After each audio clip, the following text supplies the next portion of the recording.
दरवर्षी परंपरेप्रमाणे एप्रिल महिन्यामध्ये मोठी यात्रा भरते।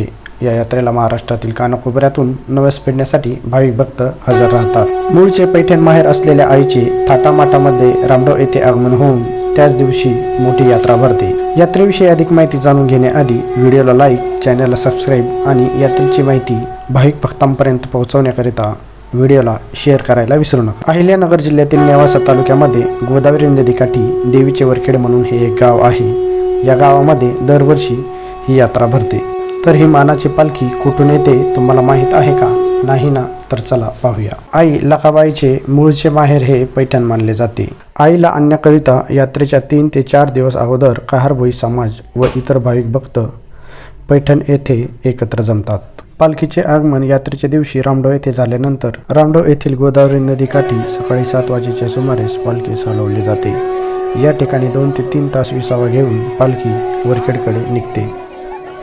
पैठण, शेवगाव, शहर टाकळी, दहीगाव, खामगाव, रामडव यानंतर वरखेड असा 65 ते 70 किलोमीटरचे अंतर पार करून दुपारी 12 ते 1 वाजेपर्यंत पालखीचे आगमन मंदिरात होऊन महाआरती होते आणि याच दिवशी संध्याकाळी छबिना व प्रेक्षणीय शोभेचे दारुकामासह यात्रेस सुरुवात होते। तर मित्रांनो, आपण ज्या गोष्टीची आतुरतेने वाट पाहत होतात ती म्हणजे 2025ची वरखेड देवी यात्रा कधी असेल। ती म्हणजे 18 एप्रिल 2025 रोजी वरखेड देवी यात्रेचे आयोजित करण्याचे ठरवले आहे। तुम्हाला देखील यात्रेकरता यायचे असेल तर या व्हिडिओमध्ये मी तुम्हाला 2 मार्ग दाखवणार आहेत। त्यातील पहिला म्हणजे तुम्ही जर पुणे, नाशिक, छत्रपती संभाजीनगर या ठिकाणाहून येत असाल तर तुम्हाला नेवासा फाटा, खडका फाटा या मार्गे खडका फाटा, जळके, सालाबतपूर,